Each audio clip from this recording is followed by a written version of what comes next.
días a todos los compañeros y a todas las compañeras. En el día de hoy arrancamos el segundo encuentro en base al curso por Derecho a la Identidad. Hoy contamos con dos presencias de dos compañeras. Al principio va a estar hablando la compañera Alicia Pierini, que es abogada, docente de posgrado de la Facultad de Ciencias Económicas, fue convencional constituyente, legisladora porteña, subsecretaria de Derechos Humanos de la Nación, defensora del pueblo de la capital por el periodo 2002-2013 y actualmente, hace poco tiempo, se la reconoció como personalidad destacada de los derechos humanos por la legislatura porteña. Luego vamos a contar con la presencia de la compañera Mirta Herrera para la segunda parte. Ahí vamos a hacer la presentación. Y también les queríamos comentar que en el medio, una vez que finalice la charla la compañera Alicia Pierini, vamos a hacer un pequeño break donde se va a estar sirviendo café, no va a ser necesario que nos levantemos. Y luego de ese pequeño corte va a continuar con la presentación la compañera Mirta Herrera. Muchas gracias.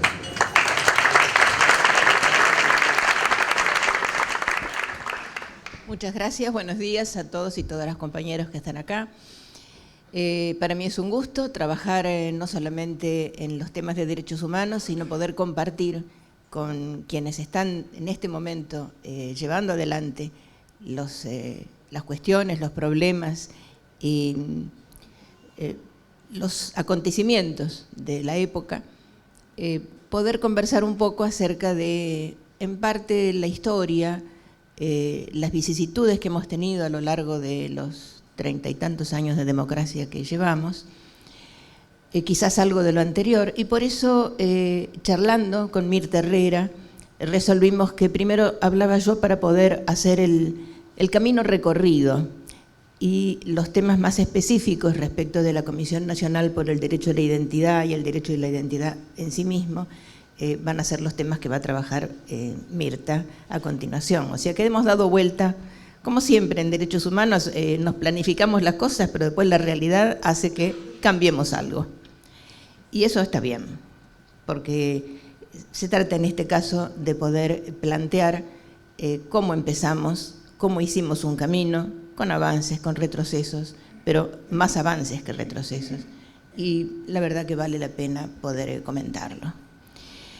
Arrancamos entonces, si es posible, con la primer filmina, que lo que quiero dejar aquí en claro es que en todos los temas, y no solamente en el de derechos humanos, las cosas no están sueltas. Siempre hay un espacio, hay en situación. Nosotros hoy día, los que trabajamos en derechos humanos, hablamos de derechos en situación. No se mira lo mismo el derecho desde el lugar del rico que desde el lugar del pobre, desde el lugar del colonizado que del lugar del colonizador. Derechos humanos es según contexto y situación, como casi todos los temas. Y los puntos que voy a tocar son estos: la construcción, como la comenzamos en el 75, las 4 etapas que se han sucedido, la del terrorismo de Estado, que es la que genera los primeros, ¿cómo les diría? No es que no haya habido violación a derechos humanos en toda la historia, desde la colonización y el genocidio de los pueblos indígenas. Y ya en los siglos siguientes también hubo fuertes violaciones a los derechos humanos. Yo tenía 14 años cuando vi pasar los aviones que largaban las bombas sobre la Plaza de Mayo en el año 55. Si eso no era, hoy lo llamaríamos un delito de lesa humanidad. En ese momento casi pasó de largo. Pero las palabras derechos humanos, el sentido de los derechos humanos, arranca precisamente con la última etapa de terrorismo de Estado. Porque también fue terrorismo de Estado lo del 55, pero no se lo veía de esa manera. Y en las 4 etapas, además de lo que ha sido al principio, por la dictadura, el comienzo de la democracia, cómo se fue institucionalizando los derechos humanos, se fueron convirtiendo en instituciones, el Estado los toma, y la etapa más fuerte, que es la de la constitucionalidad de los derechos humanos, que es la más estratégica, más los nuevos derechos, los nuevos contextos y distintas cosas. Vamos entonces a arrancar con la segunda filmina. Yo planteo una parte del 73 porque los abogados que defendíamos presos políticos nos habíamos nucleado en el año 71 en la llamada Asociación Gremial de Abogados. Hete aquí que nosotros no nos considerábamos defensores de derechos humanos. Nos llamábamos a nosotros mismos defensores de presos políticos, gremiales y estudiantiles. Las palabras derechos humanos no existían todavía en nuestro léxico. Y hay un punto que es el del 25 de mayo del 73, buen día, muchas gracias, en que se produce lo que se llamó el devotazo, que fue la masa militante y social que va y abre prácticamente las puertas de Devoto. Pero eso tiene un dato previo. Habíamos estado discutiendo todo ese día, el día anterior, qué era lo que se le iba a pedir al nuevo gobierno, que era el de Cámpora. ¿Era el de Cámpora? No, era el... Sí. La discusión era, algunos decían, ni un solo día de gobierno peronista con presos políticos. Otros decíamos, para que sea ni un solo día hay que poner un indulto. Nosotros preferimos una amnistía para nuestros presos políticos, que eran los únicos presos que había en ese momento. Y el debate de indulto y de amnistía nos llevó toda una noche, hasta que al día siguiente la gente resolvió que ni indulto ni amnistía, sino abrir las puertas de Devoto. Y entonces, ¿qué pasó? Hubo que pedirle al recientemente presidente que asumía que hiciera las dos cosas, que hiciera el indulto para legalizar el devotazo, pero al mismo tiempo que mandara la ley de amnistía. ¿Por qué? Porque la amnistía permitía borrar los hechos y que ninguno de nuestros compañeros tuviera, digamos, en su prontuario, le quedara la marca de un delito que no había sido delito, sino que habían sido las acciones en contra de los gobiernos militares. Eso nos quedó bastante marcado, porque el indulto es una excarcelación y la amnistía es un borramiento del delito, es cero delito. Amnistía viene de amnes, que es olvido. Y eso también significa poder poner esto en situación, porque la situación 73, 74, 75, cuando va avanzando hasta que tenemos en el 76 ya desatado el terrorismo de Estado, se fueron construyendo muchas ideas, muchas cosas, muchos trabajos, muchas tareas que año a año había que ir modificando porque cada vez venía más pesada la situación. Obviamente, el primer sacudón en materia de una violencia absolutamente, no tengo palabras, no tengo adjetivo, fue cuando empezó la AAA. De la AAA, la estadística que se hizo fue como 300, 400 muertos en un año y pico. Pero antes de eso está Perón presidente.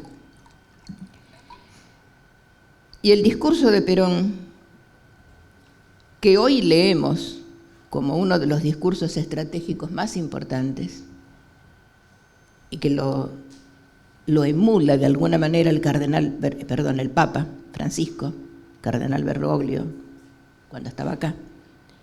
Hay una coincidencia increíble entre el discurso del 1 de mayo a la Asamblea Legislativa, hablando de el futuro, del mundo, de la ecología, de la destrucción del planeta, de los abusos del sistema económico, financiero, mundial, etcétera, etcétera, que hoy leemos. En el 74 no lo tomamos en cuenta. Como dirían los chicos, estábamos mirando otro canal.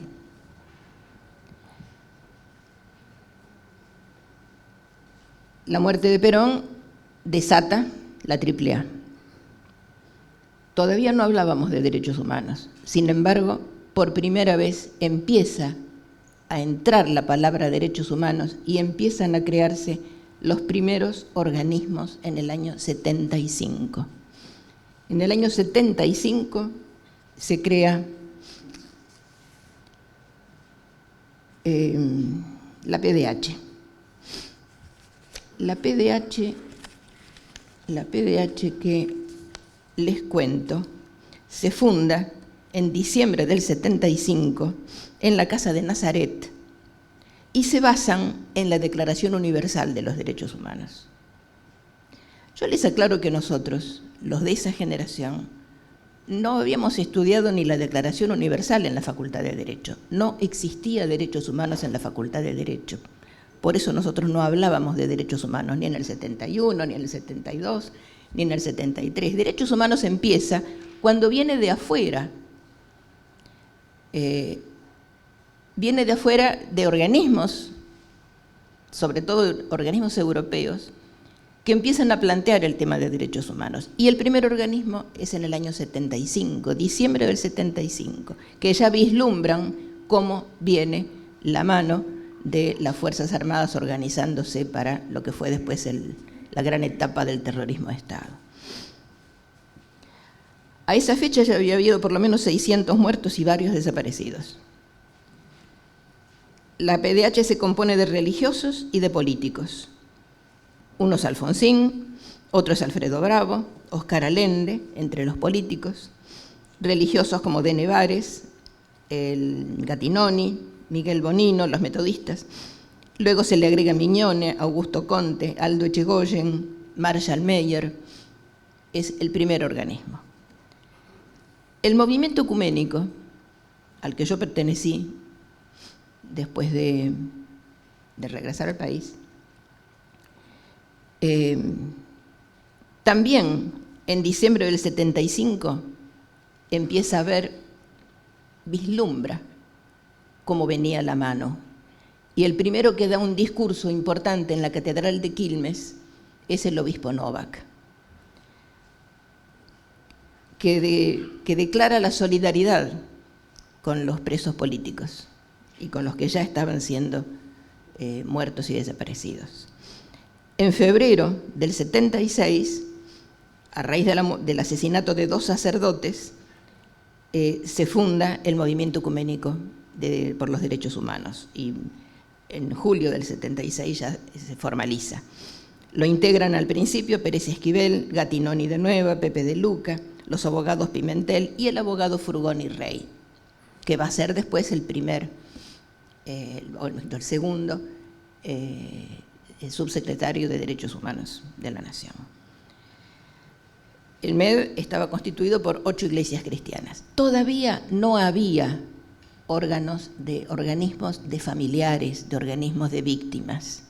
Quienes ponen la pica en Flandes, años 75 y 76, son los políticos y el mundo cristiano.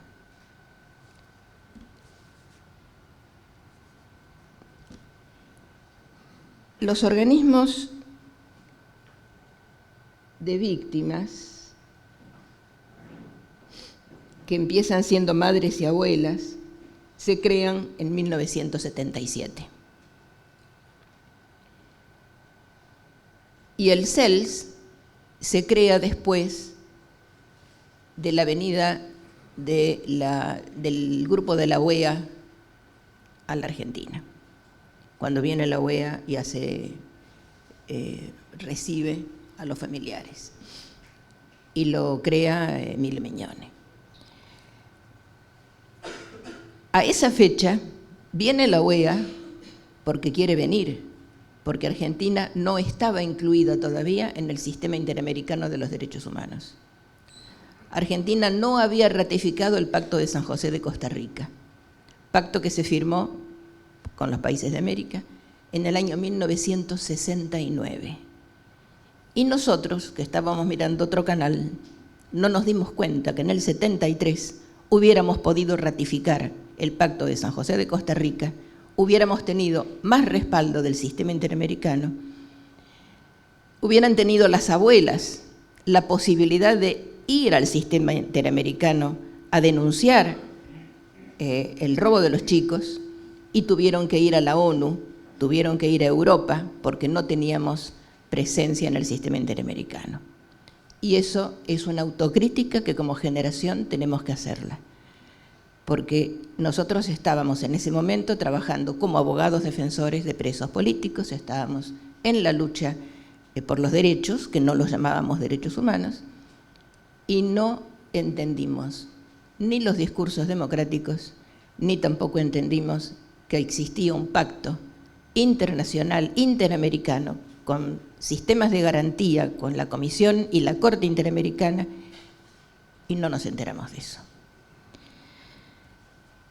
Sigamos entonces, ¿por qué lo digo? Lo digo en este ámbito, no en otros, porque tenemos que aprender de los errores también, porque hay que, no solamente es autocrítico, es tener en claro que a veces se nos pasan de largo oportunidades y después nos damos cuenta de lo que lo que dejamos en el tintero y tuvimos que hacer otros vericuetos para seguir adelante. Digamos que comienza después la democracia, vamos a la siguiente. En el 83, y ya Alfonsín lo primero que hace es mandar el proyecto para ratificar el Pacto de San José de Costa Rica. Y hay que reconocer que eso fue un hito importante.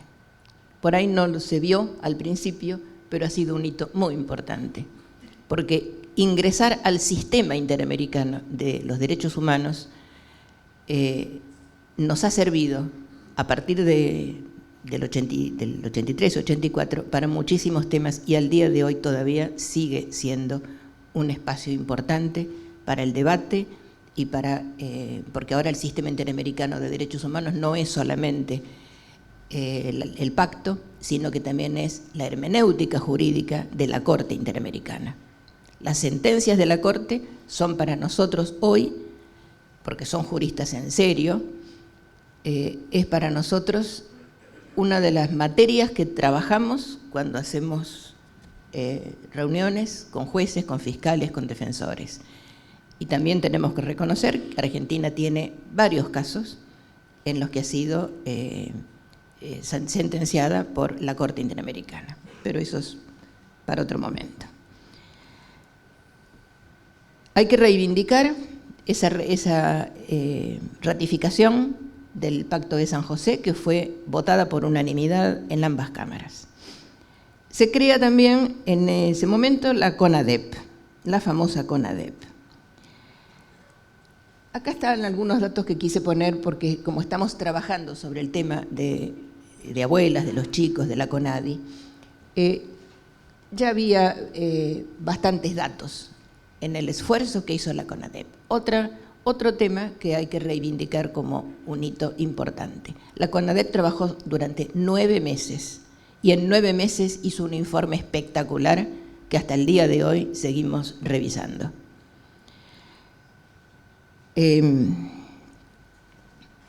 Incluso registra los primeros chicos secuestrados, de los cuales 25 se encontraron y 147 a esa fecha permanecían desaparecidos. Tenemos que tomar en cuenta que la CONADEP no trabajó, eso lo hicimos después nosotros en la Secretaría de Derechos Humanos, no trabajó sobre la cuestión de los muertos, de los fallecidos, o como hoy se llama el registro de asesinados. No se trabajó en esa época porque solo se hablaba de los desaparecidos. Y siempre quedó la palabra desaparecidos involucrando desaparecidos, muertos, víctimas. Quedó la palabra desaparecidos porque era lo más fuerte, lo más notorio, lo que recorría el mundo. Y porque además siempre en la historia de la violencia en Argentina había habido muertos, pero nunca había habido desaparecidos. O por lo menos nunca con la masividad que los hubo. El tercer tema que nos regala la primera etapa de la democracia es la famosa junta, el juicio a las juntas. Pero tenemos que ser claros, el juicio a las juntas no incluyó la sustracción de los chicos entre los delitos que se acusaron. Se acusaron como delitos, pero todos, más allá de que fueron solamente 5 los que tuvieron condena, de los 9 comandantes, de ustedes no sé si saben, hay mucha gente joven, las juntas militares fueron 3, y el juicio a las juntas fue a las 3 juntas, o sea, 3 más 3 más 3, 9 comandantes. De esos 9 comandantes, 5 tuvieron condena, yo acá les puse los números de la condena: Videla y Macera perpetua, Viola 17 años, Lambruschini 8, Agosti 4 años y 6 meses, y los otros 4, Grafiña, Galtieri, Lamidoso y Anaya, absueltos. Pero además también Videla, Macera, Viola, Lambruschini y Agosti, en la parte de la sustracción de menores, también absueltos. No se trabajó la sustracción de menores en el juicio a las juntas. Y esto es un faltante. Así como nosotros hacemos autocrítica de lo que no hicimos en el 73, yo no encontré hasta la fecha ninguna autocrítica de los que estuvieron participando en el juicio a las juntas y se olvidaron de algo tan importante como fue el secuestro y la desaparición de los niños. Por otra parte, el juicio a las juntas también es reprochable en tanto consagró la famosa teoría de los 2 demonios. Frases maravillosas que copié, digamos que, ¿por qué esto? Yo creo que es importante ver que cada etapa, que cada momento, que cada situación, en los contextos que tenemos, ojo, contexto y situación no lo podemos perder de vista, son como las coordenadas, el tiempo y el espacio. Hay aspectos muy positivos que hay que reivindicar y hay aspectos muy oscuros, por no decir negativos, que también hay que conocer, porque no todo es maravilloso ni todo es espantoso. Hay un poco y un poco. Lo único espantoso fue el terrorismo de Estado. En democracia ha habido aciertos, errores, avances y retrocesos. El juicio de las juntas lo considero un avance más simbólico que real. En lo real quedaron todos afuera. Los juicios por sustracción de menores hubo que hacerlos por separado. La siguiente, por favor. Pero tuvieron sus ventajas, las abuelas.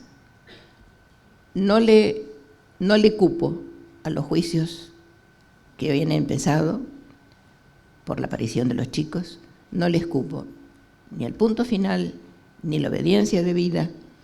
Todos los juicios siguieron su trámite e incluso el Ejecutivo en esa época y en colaboración con el MED, porque ya estaba el MED funcionando, apoyaron el equipo que se había constituido en cabeza de Elena Sábato, que ayudaba a las investigaciones.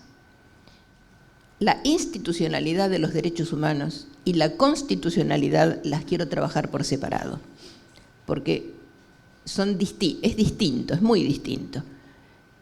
el efecto de la reforma del 94 ha sido estratégico. La institucionalidad tuvo sus idas y vueltas. Alfonsín crea en el año 84 también la Subsecretaría de Derechos Humanos como parte del Ministerio del Interior y lo designa como primer subsecretario al doctor Eduardo Rabosi. Al mismo tiempo, aunque lo hace un par de años más tarde, crea la Subsecretaría de Derechos Humanos en el Ministerio de Relaciones Exteriores, en la Cancillería. ¿Por qué esto? Porque como ya estábamos en épocas de integrar el sistema interamericano de derechos humanos, forzosamente había que tener en Cancillería un espacio que permitiera las idas y vueltas con la OEA, con la Comisión Interamericana, etc. Entonces se crea una comisión en Cancillería, que yo no sé cómo trabajó en la época de Alfonsín, pero a mí me consta que cuando yo fui primero directora y después subsecretaria de Derechos Humanos, teníamos un ida y vuelta muy cómodo y muy fraternal con quien era la subsecretaria de Derechos Humanos en Cancillería, nada más y nada menos que Mónica Torres. Mónica Torres, no, perdón, se me escapó. Mónica Pinto. Mónica Torres era una dirigente de Entre Ríos en esa época, que estaba también trabajando con nosotros, no sé si ustedes se acuerdan. Mónica Pinto. Ella en Cancillería, yo en la subsecretaría, hacíamos un tándem coherente. Es también en el 85 que viene, yo puse Clive Snow, pero no sé cómo se pronuncia. Clive Snow, que venía de la Asociación Estadounidense para el Avance de la Ciencia, y es el que crea, se crea, no lo crea él, ya estaban formándose los antropólogos. Lo que pasa que los aportes científicos que trae Clive Snow modifican cualitativamente el trabajo de los antropólogos y se convierten y crean el equipo argentino de antropología forense, que ustedes saben que al día de hoy tiene reconocimiento internacional. Ahí hay un salto en calidad también en el trabajo de las abuelas. A partir de la incorporación de las ciencias hay un salto importante en la búsqueda e identificación de personas, y yo creo que eso perdura hasta la fecha. Pero vamos a comentar algunas cosas más.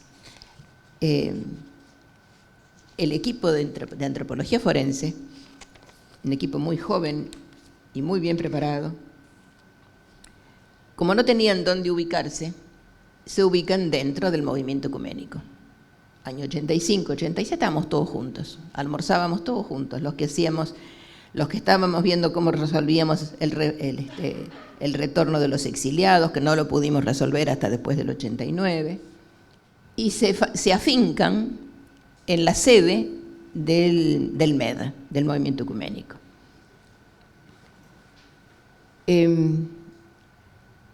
Así comienza la primera etapa, donde la ciencia empieza a mostrar, a validar lo que ya se sabía, pero que faltaban los datos genéticos concretos. Y a partir de allí también se va creando, en el 87, se crea el Banco de Datos Genéticos.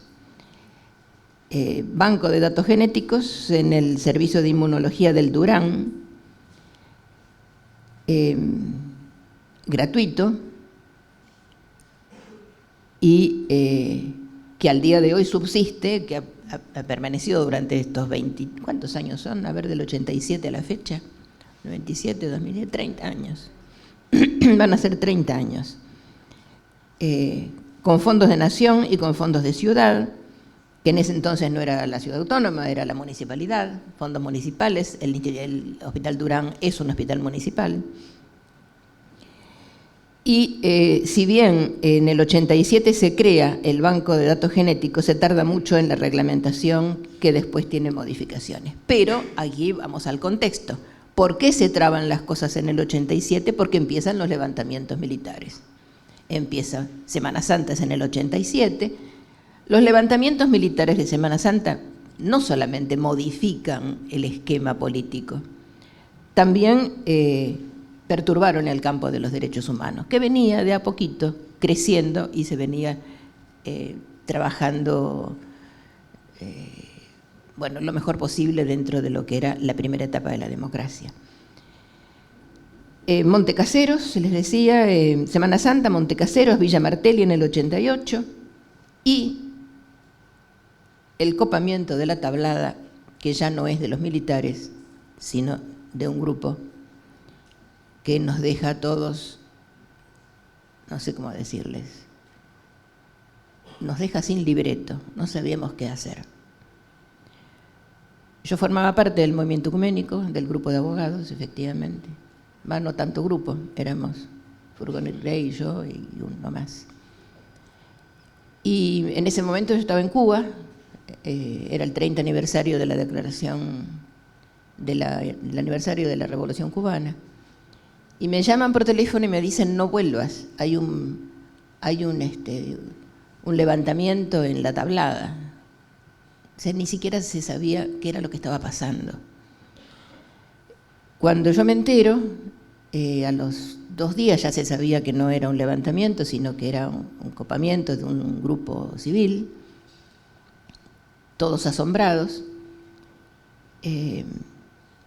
Regreso a la Argentina y había un abogado muerto en ese copamiento, que era el doctor Baños, que había sido compañero nuestro en varios de los eventos que hacíamos en materia de abogados de derechos humanos, y no entendíamos nada. Pero lo que menos entendíamos era que se tomara las armas para copar un regimiento en plena democracia, cuando estábamos intentando construir. Difícilmente estábamos intentando construir la democracia. Eso fue un golpe terrible. Ese golpe hizo mucho ruido adentro del mundo de los derechos humanos. Yo me negué a tomar la defensa. Después los visité en la cárcel. No quise tomar la defensa de los que habían copado la Tablada.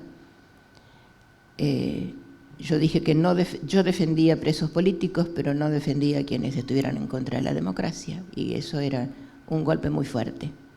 Tan fuerte fue que entre eso, más la inflación, más todos los errores que venía cometiendo también Alfonsín, prácticamente selló el fin del mandato de Alfonsín, que llama a elecciones al poco tiempo, y en el 89 tenemos un cambio en el sistema político institucional.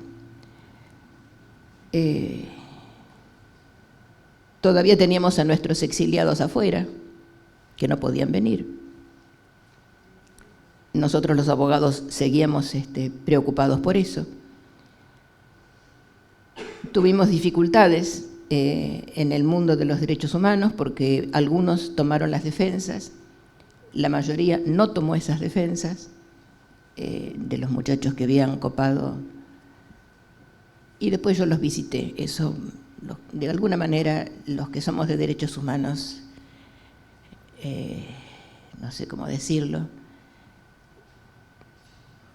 no aceptamos, pero disculpamos los errores de los compañeros, porque habían sido compañeros durante muchos años.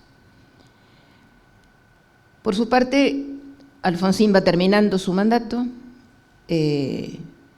no tenía ya posibilidades de seguir gobernando coherentemente, el sistema económico y el político ya se habían resquebrajado, la inflación que teníamos en el 89 era pero tan importante que ustedes no se dan una idea. Entre la mañana y la tarde ya habían subido los precios. Los que estábamos criando hijos en esa época no sabíamos cómo hacerlo. Y el movimiento ecuménico, yo trabajaba y cobraba en el movimiento ecuménico, pero la verdad que no se daba abasto. Además, los sueldos que se pagaban no daban abasto tampoco, porque la inflación llegó a ser de más del 500% en un mes, una cosa terrible. No obstante de eso, pasados los años, uno sabe que Alfonsín aportó mucho, dejó muchas cosas valiosas, otras no tantas, fue respetuoso del nuevo gobierno y fundamentalmente aportó después que dejó de ser presidente, ayudando a construir quizás el hecho más importante de la democracia, que fue la reforma constitucional del 94. Porque la reforma del 94 es la que eleva al máximo nivel los derechos humanos y los nuevos derechos que se incorporan. Sigamos adelante con la otra. ¿Cómo se va institucionalizando derechos humanos? La Subsecretaría de Derechos Humanos existía porque la había fundado Alfonsín, y su primer subsecretario había sido, como les dije, otra vez se me escapó, Rabosi. Después Rabosi entró como asesor en la etapa mía, pero bueno, un asesor relativo.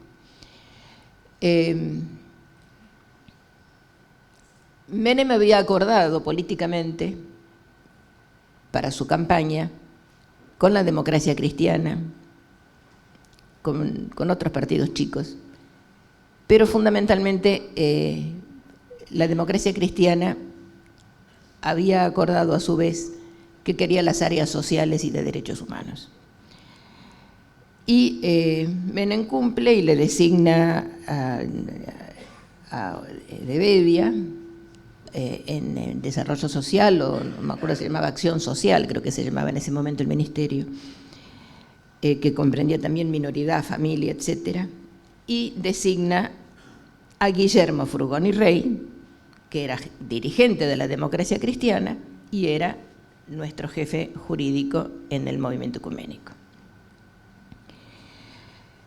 Tenemos el 89 y el 90, el tema de obediencia debida venía de antes, pero el tema de los indultos también sacude el campo de los derechos humanos.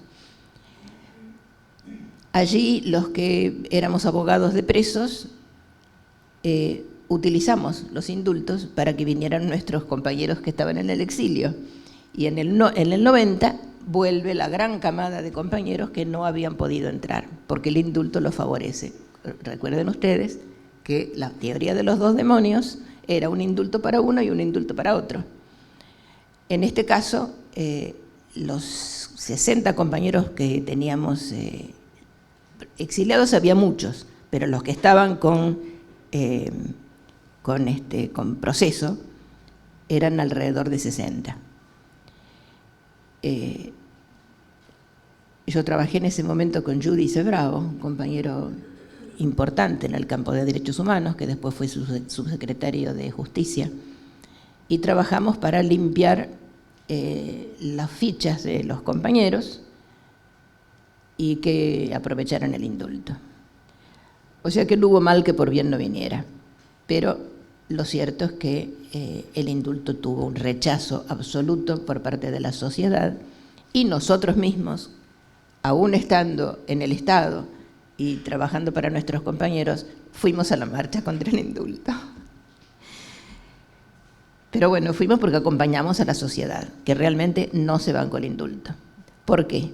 Porque la CONADEP había puesto en escena la atrocidad, las torturas, los campos de concentración, los robos de los chicos, todo lo que la CONADEP entregó a la sociedad fue de un valor incalculable, porque la sociedad no estaba demasiado enterada de lo que pasaba durante el terrorismo de Estado. Se sabía, pero no demasiado. El impulso que dio la CONADEP cambió la conciencia social, mostró lo que es la lesa humanidad, mostró el terrorismo de Estado en acto, y eso modificó sustantivamente la conciencia de derechos humanos por parte de la sociedad. Cambió.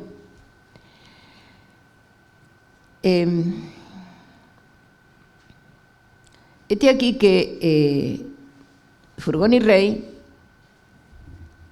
subsecretario de Derechos Humanos, permaneció en silencio durante el tema de los indultos.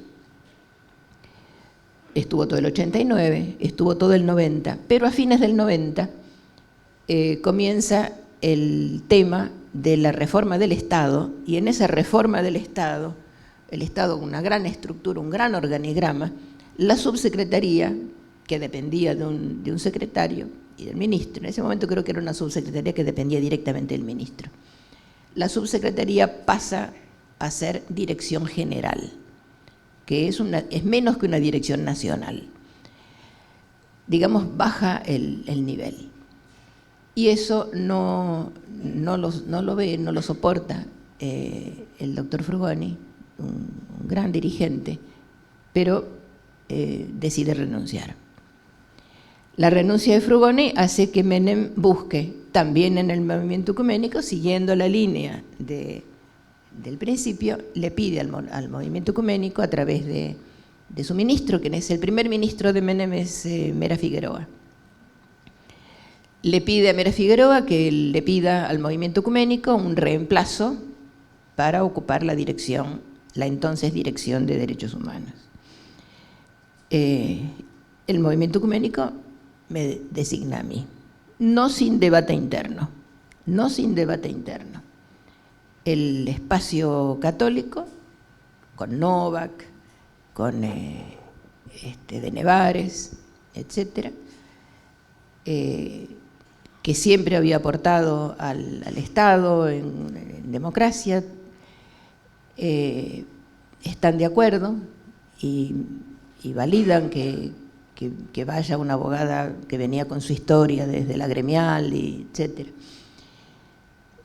Y el grupo de metodistas, de la Iglesia Metodista, que pisaba muy fuerte también dentro del movimiento ecuménico, no quiere colaborar con Menem. Finalmente, el que zanja la situación es el obispo Novak, que dice que en realidad me pone como condición, de alguna manera, que yo me mantenga leal al movimiento ecuménico, aún siendo funcionaria del Estado. Cosa que yo cumplo. De hecho, la mitad del movimiento ecuménico se vino a trabajar conmigo a la Secretaría de Derechos Humanos, y algunos todavía deben de estar. Lo cierto es que cuando yo asumo, necesito reconstruir el área porque no porque Frugoni lo hubiera dejado mal, sino porque al cambiar la categoría todo había cambiado, al pasar de ser subsecretaría a dirección general. Se rearma el área y se comienza con la reparación. Eso es lo primero que hago yo, es buscar la reparación para nuestros compañeros que habían sido los presos políticos, y después para los familiares de todas las víctimas, de los desaparecidos, de los muertos, de todos. No fue gratis hacer este trabajo. Había dificultades adentro del Estado y afuera del Estado. Adentro del Estado porque estaban horrorizados por lo que iba a costar presupuestariamente y cómo se iba a organizar, cómo se iba a hacer. Costó muchísimo esfuerzo convencer, costó muchísimo esfuerzo organizar, porque la Dirección de Derechos Humanos no tenía nada, una fotocopiadora que no andaba y 2 computadoras. Sin embargo, y ahí el mundo de los derechos humanos estaba metido adentro con los compañeros que estaban trabajando, entre ellos el que era secretario político de Menem, que era Luis Prol, un compañero de militancia de Córdoba.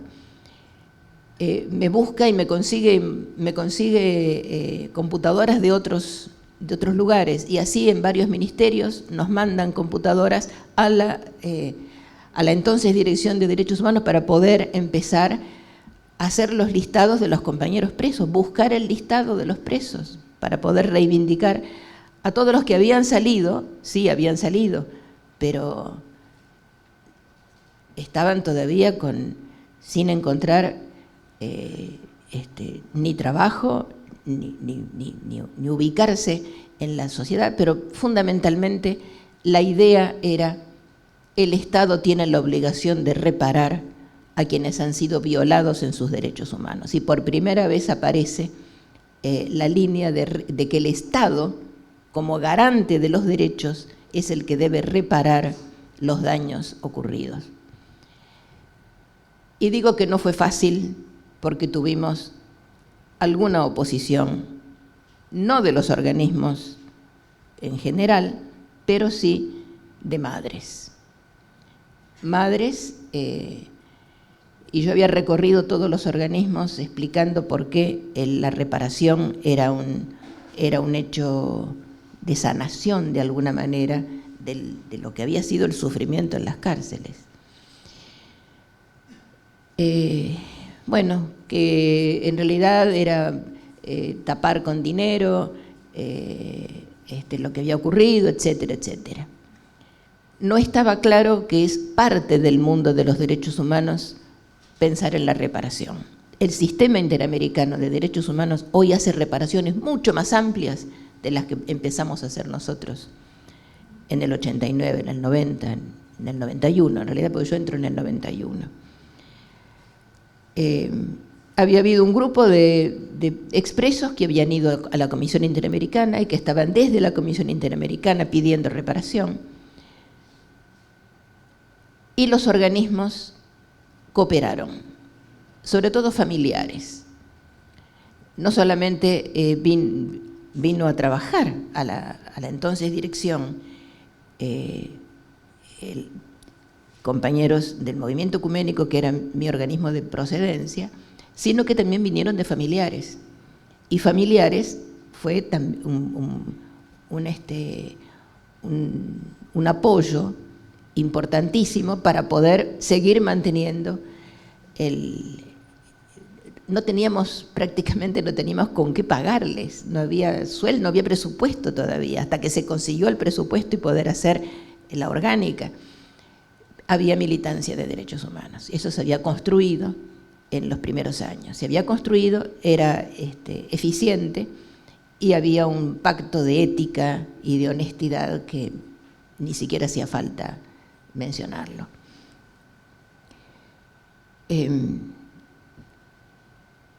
Así vamos sacando la primera ley, que es la de los expresos políticos.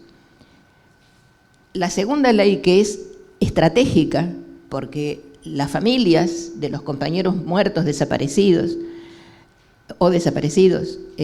no podían resolver sus situaciones personales, salvo que fueran a recurrir a la 14392, que era la ley de ausencia,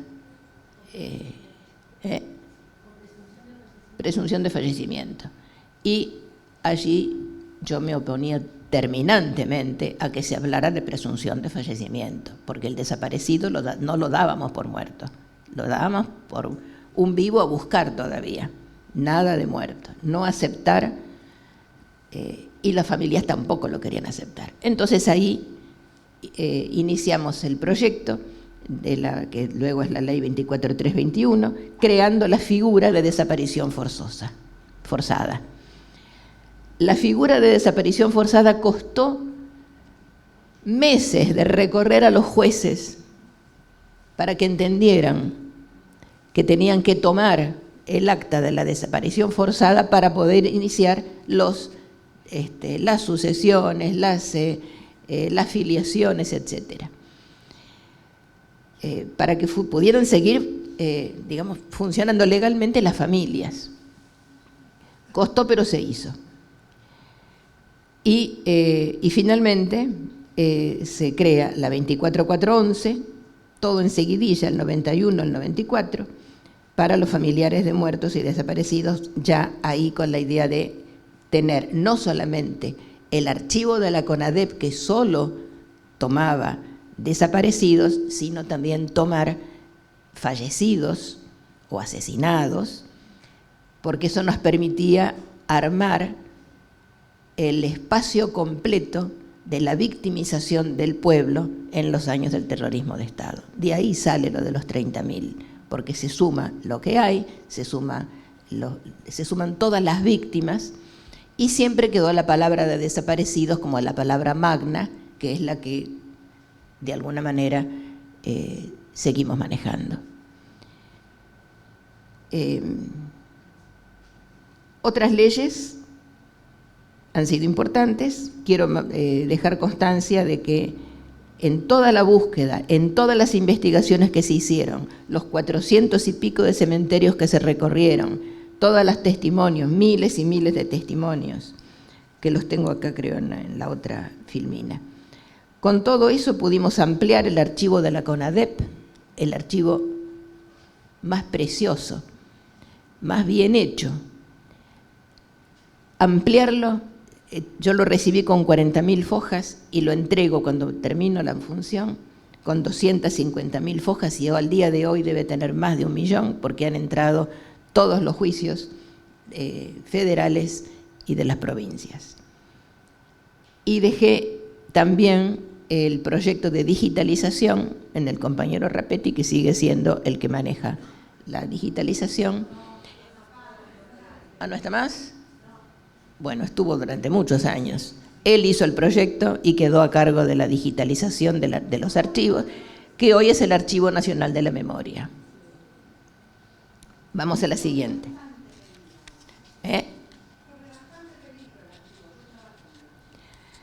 Bueno, habrá que ver, ahora habrá que ver. Si hay peligro, hay que empezar a backupear. Ah, bueno. Pero tuvo muchos años y lo armó completo. Lo armó completo. Y más, cuando yo me fui dejé todo armado, pero no lo pude hacer. Fue Diana Conti, en el lapso breve que estuvo, época de la Rúa, quien logró la digitalización y además logró que Derechos Humanos pasara a ser parte del Ministerio de Justicia y no del Ministerio del Interior, porque yo les cuento que los años que viví, los 7 años que estuve en el Ministerio del Interior haciendo Derechos Humanos, tenía siempre a la policía dándome vueltas alrededor, porque eran parte del Ministerio. Y con tanta dificultad, porque yo además no me dedicaba solo a la parte política de lo que había sido las secuelas del terrorismo de Estado. Además era el caso Brúa, el caso Bulacio, el caso Guardati, eran uno atrás de otro. Y cada vez que interveníamos, porque íbamos, hacíamos la investigación, hablábamos con la familia, después venía la policía. El jefe de policía, Pácero, que fue el primero que me tocó, porque yo entré en marzo del 91 y en abril del 91, es el caso Bulacio. A partir de allí pedían mi renuncia todos los días. Le pedían a Menem, Pácero le pedía a Menem, Pácero está muerto, así que le pedía mi renuncia a Menem todos los días. Y los 5 ministros que yo pasé, tanto Mera Figueroa como Manzano, Vélez, Rucauf y Corach, todos me respaldaban, porque nosotros trabajábamos seriamente.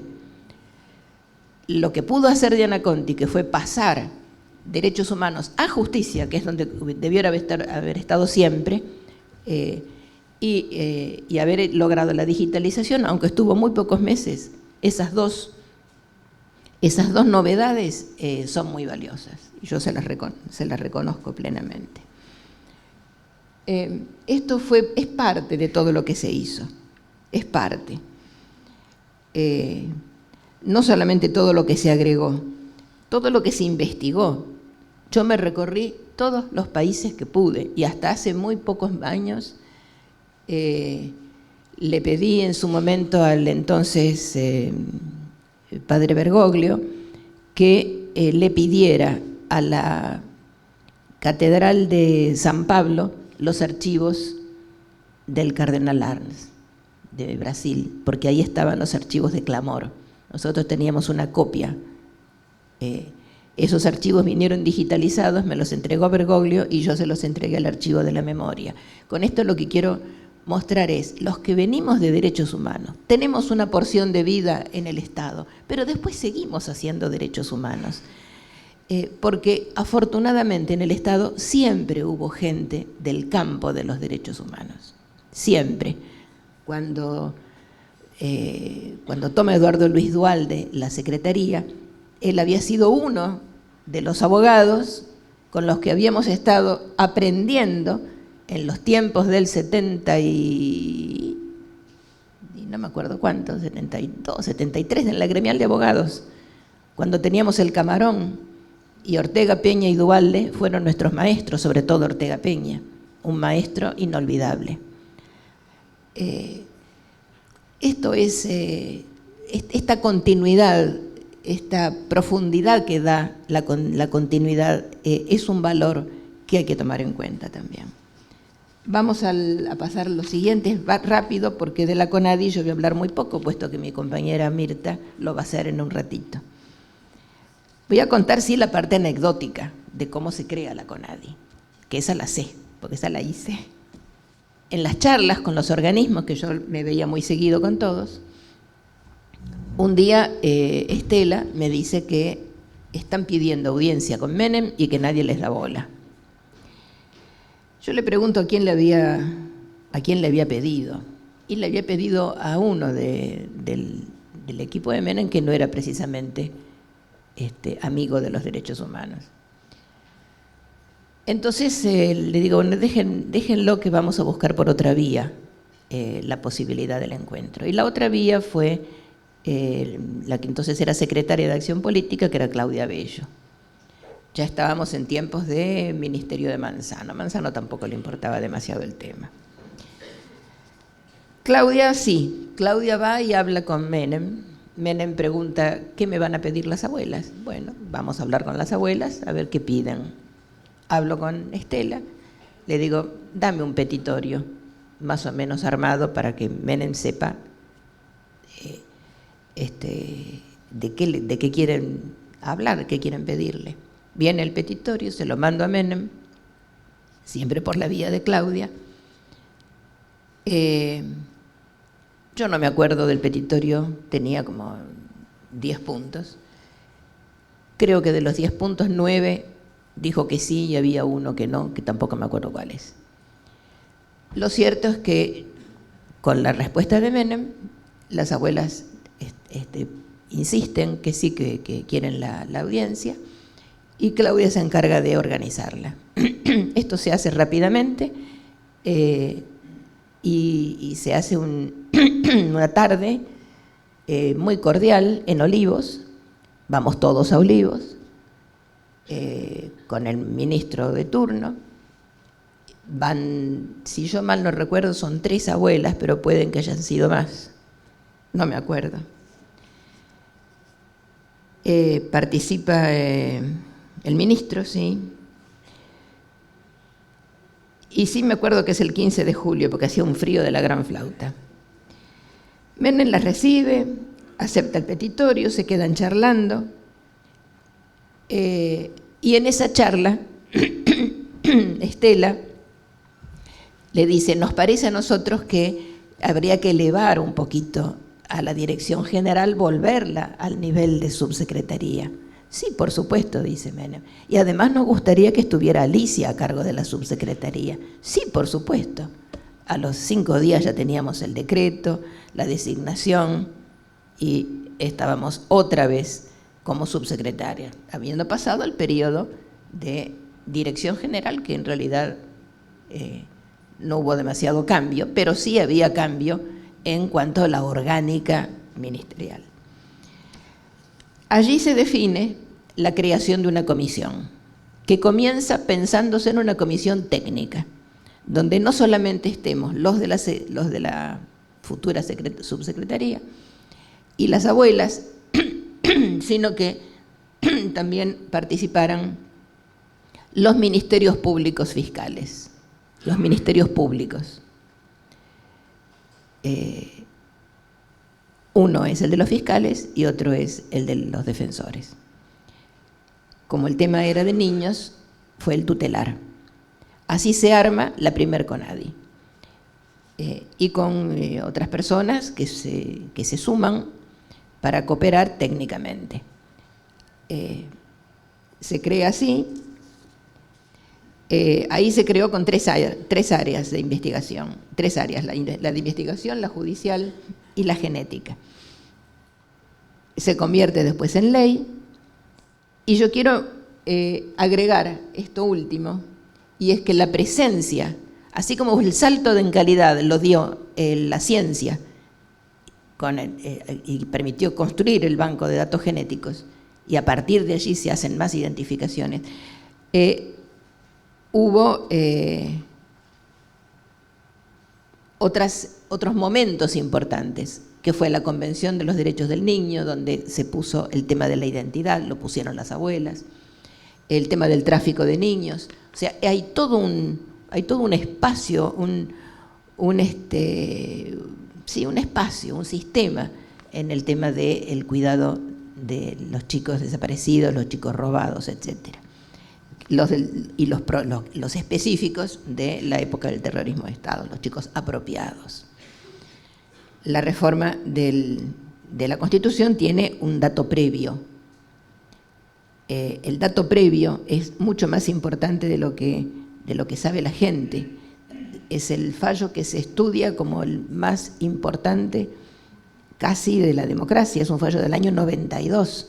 Es la sentencia de la Corte Suprema por la cual obliga al Estado no solo a la operatividad de las normas, sino que además le da supremacía a las normas de las convenciones y los tratados internacionales. Eso modifica sustantivamente el sistema jurídico, porque al darle supremacía, en el caso de abuelas, supremacía a la Convención por los Derechos del Niño, quedaban por debajo todas las demás normativas o dificultades que pudiera haber. Y en el resto del mundo de los derechos humanos, así pasaba lo mismo. O sea, donde había normas viejas o no suficientemente derecho humanistas, se puede tomar el tratado o la convención correspondiente. Ese salto en calidad va marcando un criterio que finalmente se construye en la reforma constitucional del 94, donde ya todas las convenciones de derechos humanos tienen rango constitucional. Bueno, también el tema de la integralidad y la interdependencia, que es una ponencia argentina. Hay dos cosas para destacar en el 93 de la Conferencia de Viena. La participación de los organismos populares, de los organismos sociales, de todo el mundo, y la obligatoriedad de entender a los derechos humanos no sueltos, sino integrados e interdependientes. O sea, entra el pensamiento sistémico en el mundo de los derechos humanos. Así como había entrado el científico, ahora tenemos un pensamiento sistémico que hace que cuando uno tiene el caso, no se queda con la norma ni con el reglamento. Lo del reglamento es porque cuando uno discute con la policía, muevan el protocolo o el reglamento. Es decir, ni el protocolo ni el reglamento, vayan a las convenciones. Y ahí van a entender cómo se hace la norma. Habría que hacer modificaciones de innumerables normas, pero de todas maneras, al estar vigente con supremacía por encima del resto de la pirámide jurídica, supremacía de los pactos internacionales, con eso hay una garantía que no hubo en toda la historia anterior. En el tema de cómo, vamos a la siguiente, de cómo entran los derechos humanos en esa reforma constitucional, también tengo que decir algunas verdades. No estaban incluidos los derechos humanos ni en el Pacto de Olivos, ni en el núcleo de coincidencias básicas, ni en los temas habilitados para la reforma. No estaban incluidos los derechos humanos en ninguna parte de los pactos preexistentes. Allí valió el hecho de que muchos estábamos empujando para que se metieran los derechos humanos adentro de la nueva Constitución. Un día viajamos Fapiano, Mónica Pinto y yo. Yo me quedé después. Juanpi Cafiero era el presidente de la Comisión de Tratados y Juanpi no era de los bloques mayoritarios, era del bloque del Frente Grande. Los dos bloques mayoritarios eran el justicialista y la UCR. En esa comisión a la que nos llama Juanpi Cafiero, empezamos a perpetrar la idea de meter las convenciones de derechos humanos adentro del sistema constitucional. Y ese empuje que tuvo el presidente de la comisión contagió a los demás presidentes de bloque. Si ustedes miran la pantalla se van a dar cuenta que, aunque informan por la mayoría, Cafiero y Barra apoyan en el tema de derechos humanos el Frente Grande, el Partido Socialista, la Democracia Cristiana y el bloque de la UCR. Y los únicos que quedan afuera son el Modín, Fuerza Republicana y la UCD. Acá está claro, acá está bien claro quiénes somos los de derechos humanos y quiénes no. Los efectos de la reforma, vamos a la última. Fue precisamente eso, la supremacía de las convenciones, el superior interés del niño, siempre. La discusión que tenemos ahora es, ¿qué se entiende por superior interés del niño? Estamos en otra etapa, ya sí el superior interés. Ahora, ¿quién va a definir el superior interés del niño? ¿El psicólogo de la asesoría de menores? Y vamos a discutirlo eso. Hay un caso en el que Argentina está condenada, que es el caso Fornerón, precisamente por la mala interpretación del sistema de protección a la infancia por parte de un juzgado provincial que negó la paternidad en el caso de una niña que había sido entregada por su madre a un matrimonio. Prevaleció el prejuicio de que un hombre no puede criar a una niña, siendo el padre biológico, pero prevaleció ese prejuicio y se lo dieron a una pareja que, como era pareja, lo iba a criar mejor. De hecho, durante años esa niña no pudo conocer a su padre, hasta que finalmente, tarde, la chica ya tenía como 15 años, la justicia apareció. Vale, aunque haya sido tarde para ese caso, vale para tenerlo ahora como muestra. ¿De dónde salió ese fallo? Salió de la Corte Interamericana de Derechos Humanos, porque desde el año 84 estamos en el sistema interamericano. Y el sistema interamericano nos sirve también para discutir con nuestros jueces, con nuestros fiscales, con nuestros defensores. La supremacía de los derechos humanos hoy abarca no solamente las convenciones, sino también la interpretación que de las convenciones hace la Corte Interamericana. Y esta es hoy la herramienta en este momento es la herramienta con la que estamos defendiendo en muchos casos derechos humanos. Hasta allí llegamos, si quieren pasamos la última, que no hace falta que la diga, es solamente retomar lo mismo. El Pacto de San José es superior a las normas internas y agrego los que estamos trabajando ahora, hoy día, porque derechos humanos es de ayer, de hoy y de mañana. Los 3 tiempos los tenemos que tener en la cabeza.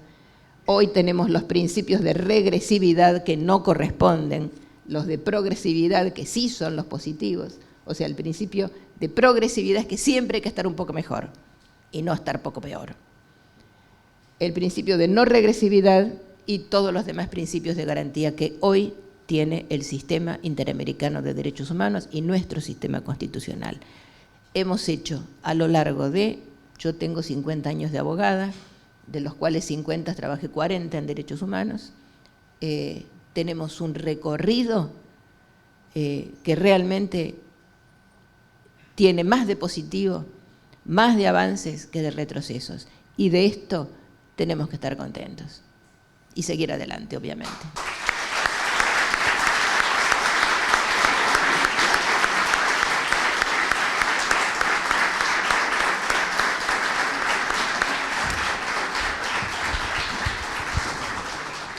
Bueno, compañeros y compañeras, ahora vamos a arrancar la segunda parte del encuentro por derecho a la identidad.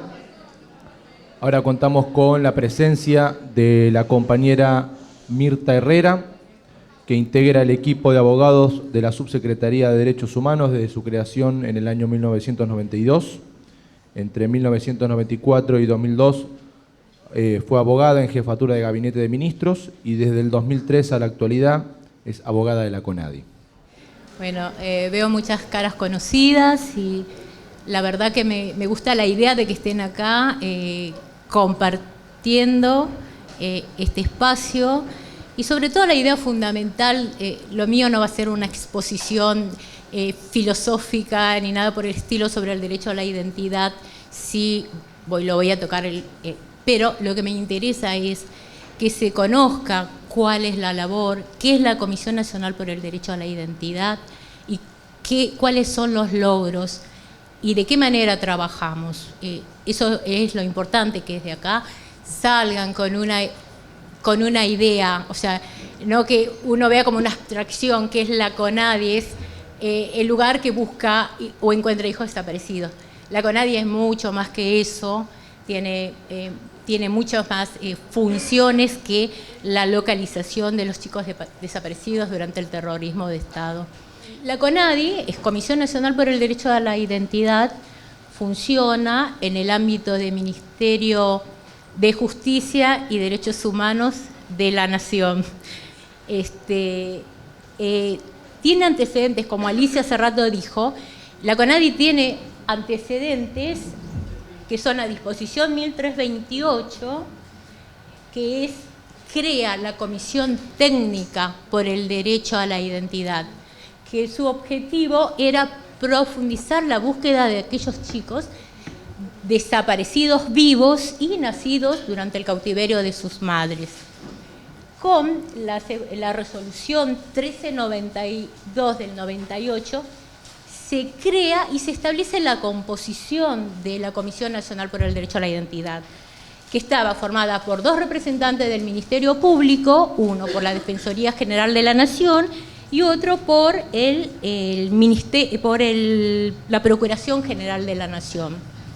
Estos son los antecedentes que son meras resoluciones. En el año 2002, por Ley 25.457, se jerarquiza la comisión. ¿Qué quiere decir que se jerarquiza?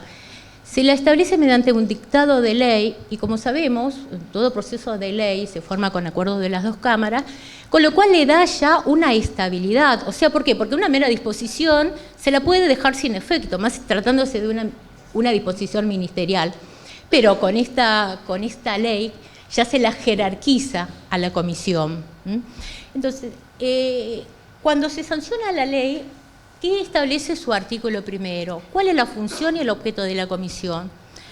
Es garantizar, coadyuvar en el cumplimiento del compromiso asumido por el Estado Nacional al ratificar la Convención de los Derechos del Niño. Alicia hace rato dio un panorama más o menos de lo que significa la importancia que es que se incorpore los tratados de derechos humanos a través de la reforma del 92, se incorporan y forman lo que se llama la constitucionalidad, es decir, que a través de la jerarquización y la supremacía de estos tratados, la comisión tiene más herramientas para poder llevar a cabo su labor. ¿Por qué? Porque uno de los principales obstáculos con los que nos encontramos día a día con nuestro trabajo es la lucha continua, sobre todo con los jueces, ¿no? Con los operadores del derecho, que siempre cuando tratamos de abordar la búsqueda del origen de aquellos chicos que se presentaban en la comisión, teníamos la respuesta de, por ejemplo, el caso más típico que es donde mayor colisión hay del derecho a la identidad es con el derecho a la adopción. ¿Por qué? Porque el derecho a la adopción establece, sobre todo la adopción plena. La adopción es plena y simple. La plena, ¿qué es lo que hace? Borra el origen de la persona que es adoptada, en ese caso el niño. Entonces dice, producida la adopción plena, se corta todo lazo con la familia de origen. Y nuestra mayor tarea es, cuando un chico duda y se presenta, cuando un chico duda se presenta a la Comisión Nacional por el Derecho a la Identidad. Nosotros tenemos distintos canales por los cuales el chico se puede presentar. Se puede presentar por Abuelas de Plaza de Mayo, por Redes por el Derecho a la Identidad, por la Secretaría de Derechos Humanos de las provincias y por la propia comisión. Entonces, cuando un chico se presenta ante nosotros, o entre abuelas, o entre cualquiera de estos canales, ¿qué es lo que dice? Cuando nosotros preguntamos, ¿pero por qué dudas? ¿Por qué pensás que no sos hijo de quienes figuran como tus padres? Los primeros que nos responden es, o porque no somos parecidos físicamente, no tenemos ningún parecido, o porque tenemos tratos discriminatorios, o porque somos varios hermanos y mi trato es diferente al resto de mis hermanos, porque no tengo fotos de mi mamá embarazada. Mi mamá de mí no hay ninguna foto, pero sí de mi hermano, que es 2 años, 1 año mayor, sí hay fotos. Entonces, cuando este chico viene con estas dudas, nosotros somos el centro receptor de las solicitudes de los chicos. Sea por el camino que fuere, todo viene a parar a la comisión. Porque hay que pensar una cosa, la Comisión Nacional por el Derecho a la Identidad es un organismo atípico. ¿Atípico por qué? Porque está formado por representantes de Abuelas de Plaza de Mayo y por representantes del Estado. Hay 2 representantes de abuelas en esta pata, que es la comisión, y es el único órgano que tiene, en su base, tiene un organismo no gubernamental. ¿Y a raíz de qué surgió esto? Porque, sobre todo, el derecho a la identidad surge como una lucha de las abuelas, tratando de localizar a los chicos nacidos vivos y desaparecidos junto con sus padres y aquellos nacidos en cautiverio durante el cautiverio de sus madres. Entonces, como Abuelas estaba imposibilitada como una ONG de pedir documentación, de ordenar las pericias genéticas, necesitó esta pata en el Estado. Y entonces se crea esa comisión con representantes 2 de abuelas, 2 de la Defensoría General, 2 de la Procuración General, y el presidente de la Comisión Nacional por el Derecho por la Identidad es el secretario de Derechos Humanos. Y como Abuelas lleva al plano internacional la lucha de se necesitaba contar con una herramienta que les permita localizar a esos chicos. Entonces, cuando presentan la postura de esto de cómo localizar a los chicos, plasman este artículo 7 y 8 de la Convención Internacional de los Derechos del Niño, que en su primera redacción no tenía la vehemencia, o sea, el derecho a la identidad no se lo tocaba, o sea, tenía otras características de la convención. Se hablaba sobre la niñez en general, el estado de pobreza, la necesidad de la protección que tenía que tener la niñez desvalida. Sobre todo fue producto de consecuencias de las guerras.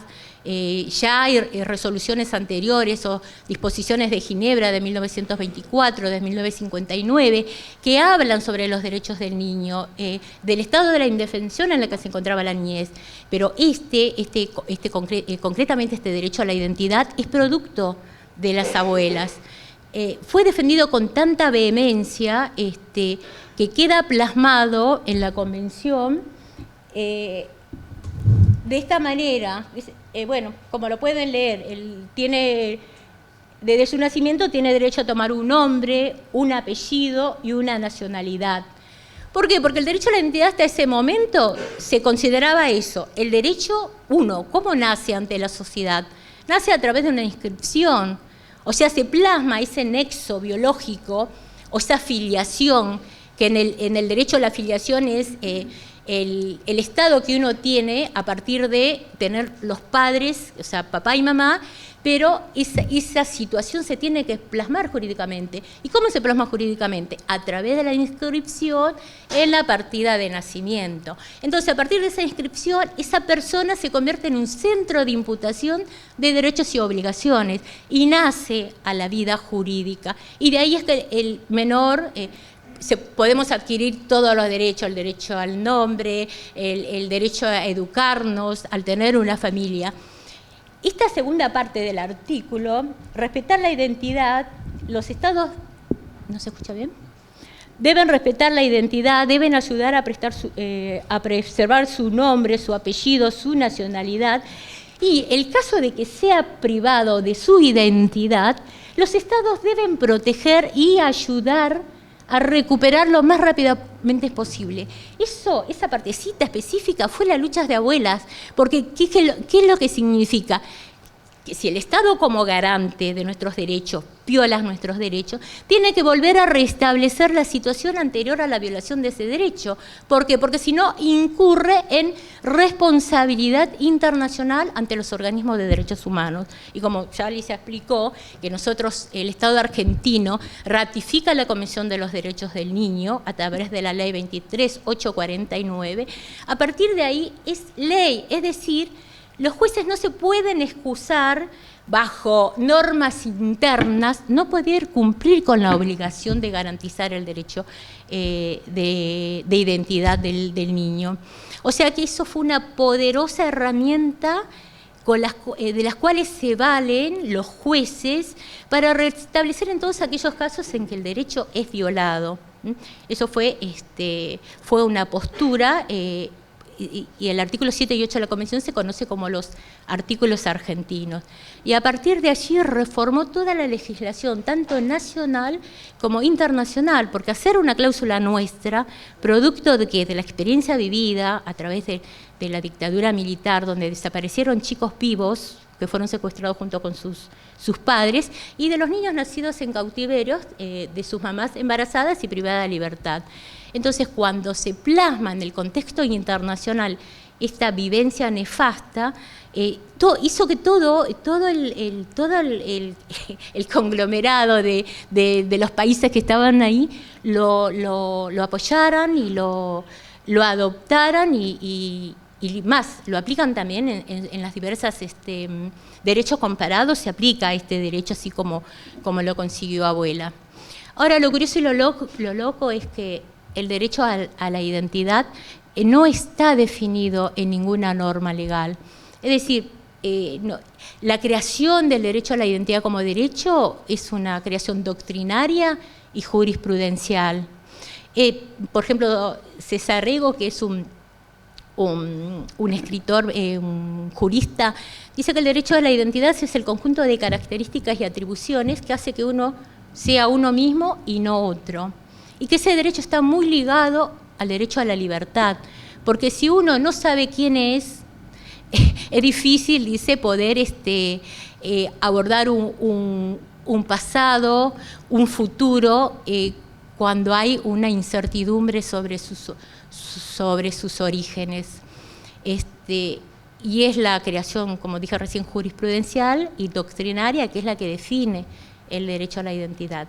Pero bueno, tenemos dentro de todo buenas noticias, porque el Código Procesal, el Código Civil y Procesal de la Nación establece la obligación del Estado a respetar el derecho a la identidad, a tener en cuenta el interés superior del chico, el derecho al menor a ser oído. Y todo esto donde más se refleja, o sea, por la labor nuestra en la comisión, son en el tema de las adopciones, porque cuando un chico duda y viene, nosotros ¿qué es lo primeros que hacemos? Es pedir el desarchivo de la documentación que acredita ese estado civil de ese chico. Pedimos la partida de nacimiento. Con la partida de nacimiento nos podemos encontrar con distintas situaciones. Pasa al otro. Puede ser que la partida de nacimiento tenga una inscripción marginal que diga que ese chico está adoptado, tiene una adopción, con lo cual su partida original, donde figura hijo de quién es, se encuentra inmovilizada. ¿Por qué? Porque el artículo 328 del Código Civil dice que a partir de la adopción la partida original se inmoviliza, de acá en más se otorga esta partida y un certificado que es sucinto, que no está en todas estas inscripciones, y como si el chico viniese de la nada, porque si no acude a nosotros, el chico no puede acceder a esa partida, o si no la tienen los padres tampoco puede acceder. ¿Por qué? Porque el juez, cuando se dieron los casos de los chicos que fueron al juzgado por nosotros, bueno, pero vos tenés derecho a pedir tu partida de nacimiento. El registro contesta no. Por el 328 nosotros no podemos otorgar la partida de nacimiento, solamente la otorgamos por orden judicial. Entonces son las peleas y los cuestionamientos, no tan solo con el órgano que pertenece a la administración, como es el director de un registro civil, sino también con los propios jueces, que muchas veces nosotros tenemos que hablar cuando hablamos por teléfono, y los jueces salen con cada cosa tan disparatada, en este sentido, de dar toda una explicación filosófica de por qué si el chico está preparado para saber, de enterarse quiénes son los padres, y si es necesario se reúne un gabinete psicosocial para ver si el chico tiene el grado de madurez para acceder a su realidad biológica. La verdad que a veces uno le da ganas de decir, ¿por qué no se mete en la partida un poquito en el corazón? Porque detrás de esa partida hay un ser humano que tiene incertidumbres, tiene angustia y viene por una respuesta. Y uno no puede salir con estas cosas de decirle no, porque el 328 del Código Civil no lo permite. Desconociendo que por la operatividad de los tratados de derechos internacionales, sobre todo la Convención del Derecho del Niño, el juez está obligado a tener en cuenta eso, que el derecho a la identidad tiene rango constitucional, que es supranacional y que tiene operatividad por sí mismo, que no es necesario que haya una junta de psicólogos y médicos para determinar si el chico está en condiciones o no de saber sus orígenes biológicos. Es un derecho que el chico tiene. Y bueno, pero eso es tarea de todos los días. Nosotros desde la comisión tenemos serias discusiones sobre todo con los directores de registro, que son los más apegados a la letra de la norma, de una manera que a veces terminamos como discutiendo, pero mal, ¿no? Porque, pero no, doctora, no se la voy a dar. El caso Rosario, que creo que tenemos el ejemplo típico que nos está produciendo dolor de cabeza. El registro civil de Rosario no nos manda la partida de nacimiento inmovilizada. ¿Y cuál es el argumento? No, el 328, pero doctor, estamos ya en la época de la operatividad de los derechos humanos. No hay forma. Entonces, ¿qué hace? Nos da un extracto escrito a máquina, de computadora, donde dice, fulano de tal, adopción plena o adopción simple o reconocimiento tardío, tramitó ante el juzgado civil y comercial número 2 de Rosario. Entonces, nosotros tenemos que luchar con los del registro civil y con los propios jueces, porque mandamos a pedir el desarchivo al expediente de adopción y nos responden que no nos podemos dar porque solamente el interesado puede pedir su expediente de adopción. Bueno, acá en la propia justicia civil de acá de Buenos Aires nos pasa lo mismo. Hay juzgados que nos contestan que no nos pueden mandar, que solamente el interesado. Entonces les decimos, mire, la comisión es la que la que garantiza el derecho a la identidad. Estamos autorizados. Entonces, ¿qué nos contesta? Nos manda el acta de donde el chico ha firmado su consentimiento para que nosotros podamos realizar ese trámite. O sea que la lucha que tenemos nosotros, así como hay cosas positivas también, todos los días es luchar con palitos en la rueda. O sea que esto de la declaración de lo que es el derecho a la identidad no está muy asumido. Yo creo que no hay un compromiso tan fuerte por parte de los operadores de derechos, sino creo que simplificarían las cosas, porque a partir de la convención y ahora está consagrado en una ley de fondo, que es el Código Civil y Procesal de la Nación, tiene que ser más ágil, porque el chico a partir de los 18 años tiene derecho a acceder a su partida de nacimiento y tiene derecho a ver su expediente de adopción.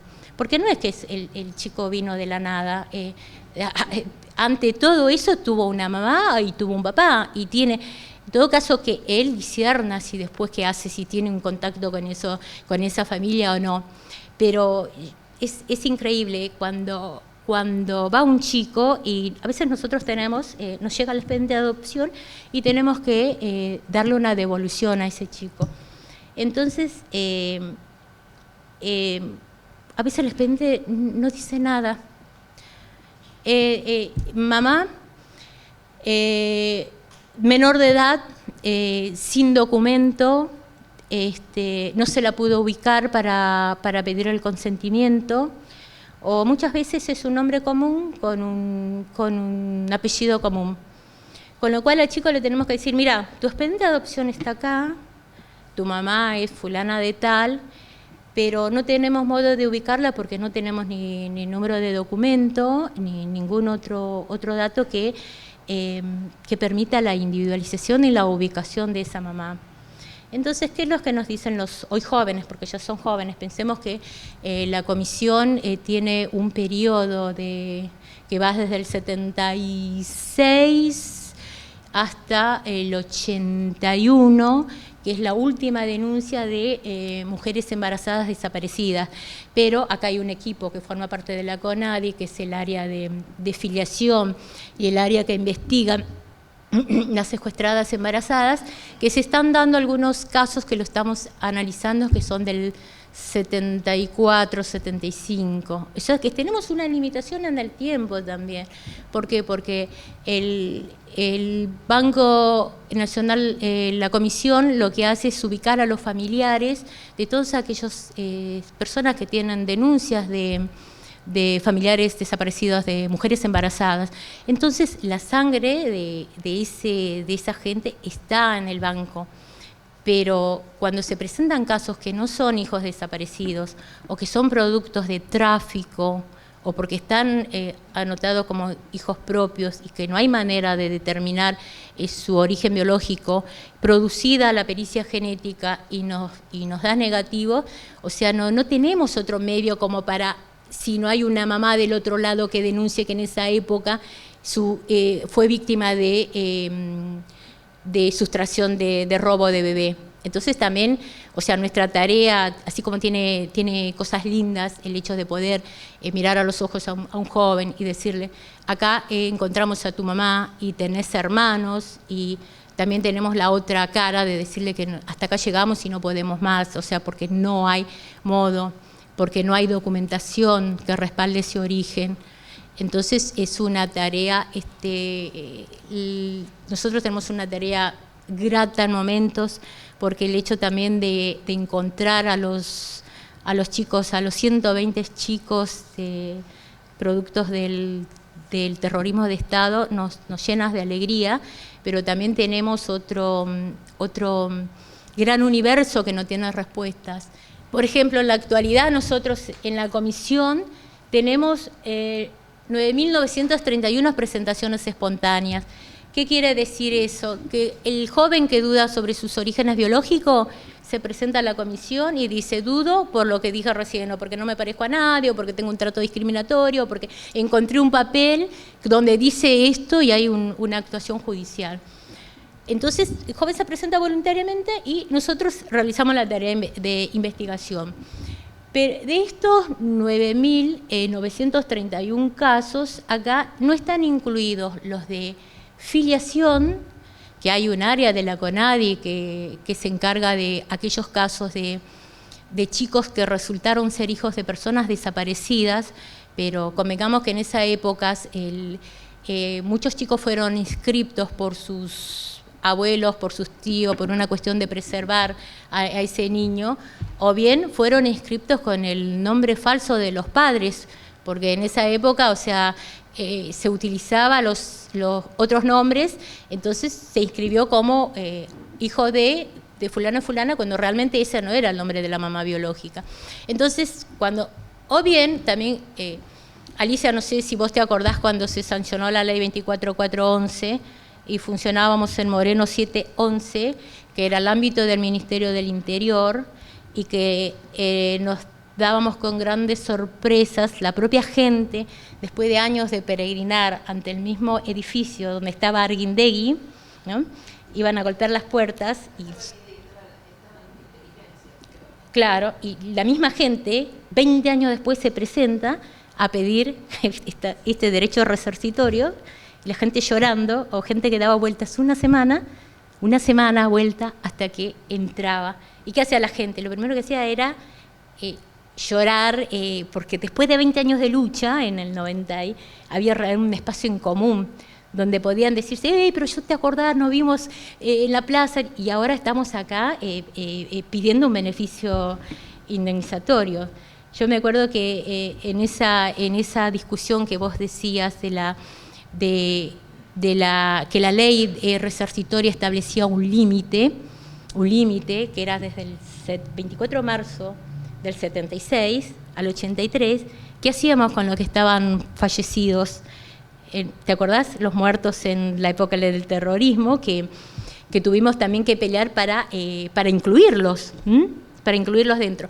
Entonces, en ese ámbito, ahí también muchos chicos se enteraron de que tenían hermanos y que no estaban reconocidos por ese papá y esa mamá que estaban desaparecidos.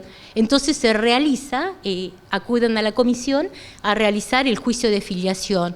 ¿Qué es lo que hacemos nosotros? Nosotros se ordena la realización de la pericia genética ante el Banco Nacional de Datos Genéticos, y cuando ese perfil genético coincide con quienes figuran como sus padres, ahí el chico tiene que ir a la justicia, pero ya con una prueba fehaciente, que es el resultado del ADN. Nosotros en la actualidad en la comisión tenemos 200 casos de filiaciones, o sea, de chicos que encontraron su identidad y que están en el proceso de ser hijo de fulano que están desaparecidos. También tenemos 200 embarazadas, o sea, al margen de la CONADEP, que en su momento estableció una cierta cantidad de mujeres embarazadas desaparecidas, sin embargo, en la actualidad se sigue recibiendo denuncias de mujeres que en el momento de la desaparición estaban embarazadas, con lo cual se acrecentó ese universo chiquitito que era al principio de la CONADEP. Ahora son 400 casos, de las cuales 200 fueron resueltos y otros fueron excluidos porque no hay modo de que realmente el embarazo haya llegado a su curso. Bueno, entonces, y dentro de las presentaciones espontáneas, acá de 9.931, tenemos resultados dados por el Banco Nacional de Datos Genéticos, 6.402. No decimos que son definitivos, ¿por qué? Porque a medida que se van realizando investigaciones y se van incorporando nuevos familiares que desconocían de que las mujeres estaban embarazadas, se va incorporando también ese material genético ante el Banco Nacional de Datos Genéticos. Puede ser que hoy un resultado diga que no, pero cuando se incorpora algún familiar, ese resultado puede ser positivo. El caso Amarilla, que fue un caso enigmático que tenemos nosotros en la comisión, este chico se había presentado en la comisión y se le produjo la pericia genética y daba negativo. El área de investigación, estudiando un testimonio de una persona que vive en Israel, dice de un relato de los represores que habían escuchado en un campo de estos ilegales, habían escuchado a represores, la conversación de dos represores diciendo, no, a estos que son parejas no los pongan juntos porque no vaya a pasarnos lo que pasó con Amarilla. Ese caso no estaba denunciado. Entonces, a partir de ese relato que fue leído y estudiado por mis compañeros del área de investigación, se incorporó la sangre de esos familiares y el chico recuperó su identidad. O sea, de un resultado negativo pasó a ser Amarilla Melfino y hoy en día él ya hizo todos los trámites judiciales y ya no es hijo de un represor, porque de él se había apropiado un represor, y es Amarilla Molfina. Por eso decimos que cuando ponemos 6.402 casos pasados por el banco, no lo damos por resueltos, porque no es que está resuelto, no está, o sea, no es definitivo, puede cambiar. Después, resueltos por expedientes, hay 378 casos. ¿Qué quiere decir resueltos por expediente? Ya sea por expediente de adopción o por expedientes tutelares o por los expedientes que obran en la Secretaría de Niñez y la Familia. A veces no es necesario que nosotros realicemos la pericia genética, únicamente que de ese expediente nos surja la mamá. En ese caso sí mandamos a analizar para tratar de despejar todas las dudas que pueda tener el joven. Y por libros de partos tenemos 610 casos. ¿Qué quiere decir esto? Que cuando en la partida figura el lugar de nacimiento del joven, nosotros lo que hacemos es pedir el libro de partos a los efectos de comprobar efectivamente si en esa época hubo una parturienta y quedé con las características de este chico que está buscando su identidad. De esos tenemos 610 casos resueltos a través del libro de partos. Es decir, que la tarea de nosotros sigue día a día. Tenemos, en la actualidad tenemos 10.000 y pico de casos, pero que los estamos estudiando. Es una tarea ardua, que tiene muchas cosas positivas, porque es muy lindo realmente devolver la identidad a alguien, pero también tiene muchas tareas de minuciosa, porque cada presentación a veces es un desafío. Yo tengo el área de mis compañeros de genética que cuando el banco solicita y dice hay que completar el grupo familiar de fulano de tal porque no nos alcanza el material genético para realizar la pericia, y es la tarea titánica de averiguar los cementerios de provincias, de tratar de exhumar a esos parientes y para los efectos de incorporar ese material genético al banco. Es decir, el paso desde el momento que el canal de entrada de la comisión es una tarea que lleva tiempo, y que tiene sus cosas positivas y sus palos, pero bueno, nosotros seguimos luchando muy comprometidos con la temática, muy comprometidos. Yo creo que todos nos alegramos cuando aparece un nieto, todos nos alegramos y somos felices cuando podemos restituir la identidad a alguien sin ser hijos desaparecidos, porque convengamos que la comisión es el lugar del Estado donde se garantiza el derecho a la identidad. Es decir, que tenemos muchos casos también de tráfico de chicos. Sin ser hijos desaparecidos, son chicos que fueron, me gustó tener este nene, lo anoto a nombre mío y ya está, o sea, no hay antecedente. Tenemos casos y logramos restituir la identidad de esos chicos, también productos de sustracción de menores. ¿Por qué? Porque hay gente que anotó como hijos propios, pero ese bebé era robado, es decir, se hizo, en el momento de nacer, se hizo toda la escenografía de que nació un chico defectuoso, o que nació muerto, y a esa mamá siempre le queda la duda. Entonces, pudimos restituir casos de esa mamá que fue a la comisión y dijo, yo en tal año parí un bebé, nunca lo vi, nunca me dieron partida de función, y tengo la certeza de que ese hijo está vivo. Bueno, pudimos restituir identidad a esos casos también. Es decir, que nuestra tarea sigue siendo, no tan solo con los chicos de hijos desaparecidos, sino también en todos aquellos casos en que se viola el derecho a la identidad. Es eso, si quieren algunas preguntas, si tienen alguna duda.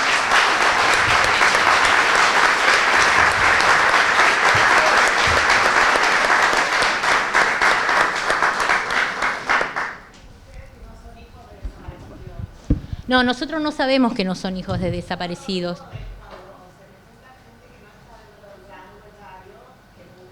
Mira, consultas a veces por día llegamos a tener entre 5 consultas telefónicas, porque nosotros tenemos un límite. Como somos un órgano del Poder Ejecutivo, no podemos hacer hacer la presentación judicial. Entonces, ¿qué es lo que hacemos? Asesoramos desde lo legal, qué es lo que tiene que hacer esa persona para poder ir a la justicia. Eso es lo que y más o menos, te digo, consultas, inclusive no tan solo por parte de los chicos, sino también de las propias defensorías del interior, que nos llaman diciendo, mira, tenemos este caso, ¿cómo lo abordamos? ¿Qué hacemos? O sea que nuestro asesoramiento no tan solo con los chicos, sino con defensorías, con secretarías de derechos humanos. O sea, tenemos así diario. ¿Y casos resueltos que no sean del periodo que están buscando y que no resulten ser chicos? Casos resueltos en forma fehaciente tenemos tres casos de que se realizó la pericia genética con esa mamá y resultó ser hijos de...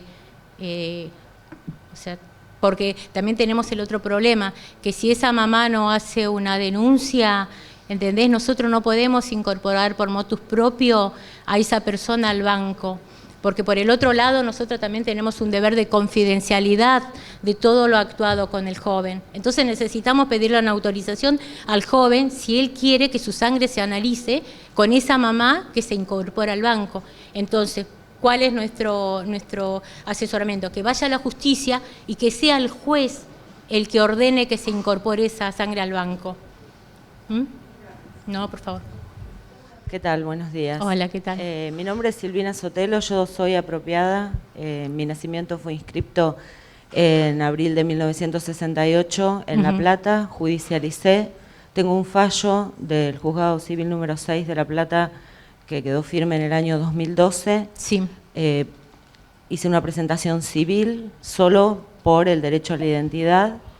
La justicia emitió un fallo favorable reconociendo el derecho a la identidad de un adulto, cuyo nacimiento fue inscripto con anterioridad a la Amnistía General de 1971, con lo cual hasta ahí vamos bien. Sí. Ahora, mi pregunta es, ¿por qué la justicia, qué nos está faltando a los apropiados que judicializamos y que estamos por fuera del periodo de la última dictadura militar?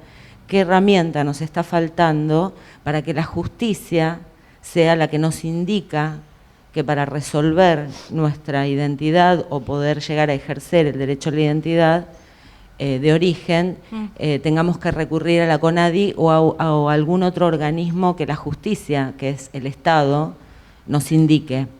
Porque esa es mi pregunta desde hace mucho tiempo, o sea, ¿por qué una persona que se presenta ante la justicia, que demuestra y que además le reconocieron su derecho, es el mismo Estado el que no sabe dónde uno tiene que recurrir?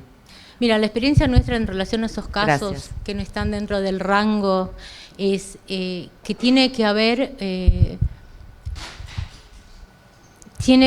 un lugar donde haya un material genético, tiene que haber un lugar donde esa mamá que haya sido producto de tráfico a su bebé, deje su prueba genética. Porque la realidad es que los libros de parto, ¿cuál es la respuesta? Los libros de parto no existen en muchos lugares porque tienen una obligación de conservarla los privados durante 5 años, los públicos durante 10 años. En razón de la época, esos libros de parto no existen, esa historia clínica de esa mamá no existe, o la respuesta es: se incendió el nosocomio o se inundó, entonces no hay modo de tener acceso a ese libro de parto o esa historia clínica donde uno puede ir encontrando la punta de un ovillo. Entonces necesitas que haya un lugar donde esas mamás que han sido productos de tráfico denuncien y puedan dejar su material genético, porque es la única manera hoy en día de establecer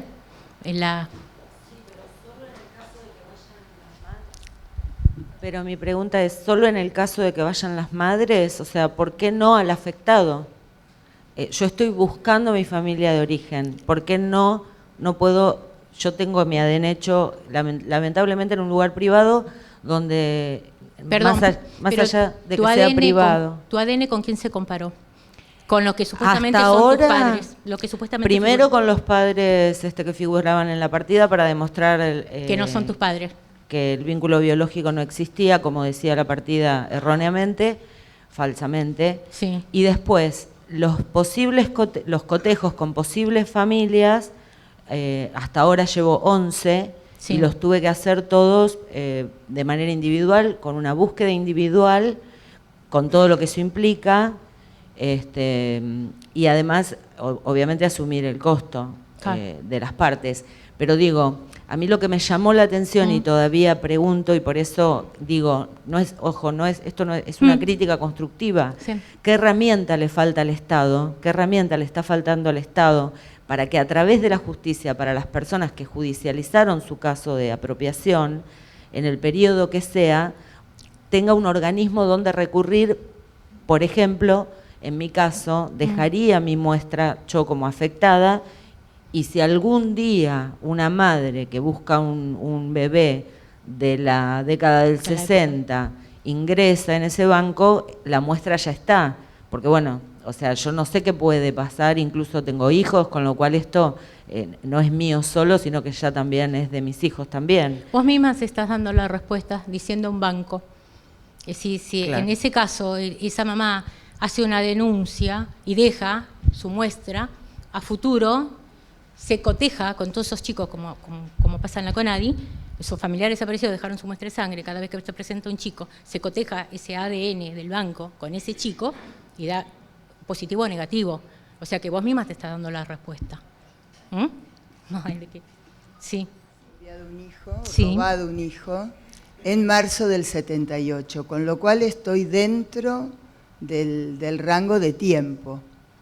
Y hay muchísimas probabilidades de que mi hijo haya dejado su muestra, si se enteró y está buscando, porque está dentro de los Del rangos rango. de los nietos. Te hago una pregunta. ¿Fuiste a la justicia? Sí, la causa pasó a Justicia Federal. Ok. En el día de hoy está a la espera de sorteo de juzgado. Bueno, la justicia en su momento, dado que estás dentro del rango, va a ordenar que tu sangre se incorpore al Banco Nacional de Datos Genéticos. Sin que yo haga... Y si no lo pediste, pedí la pericia, o sea, que se incorpore tu banco en razón de que estás dentro del rango y que posiblemente tu hijo sea uno de estos tantos chicos que están buscando su identidad. Gracias. No, por favor. Bueno, muchas gracias, compañeros y compañeras. Muchas gracias, Mirta. Un aplauso. Gracias a todos.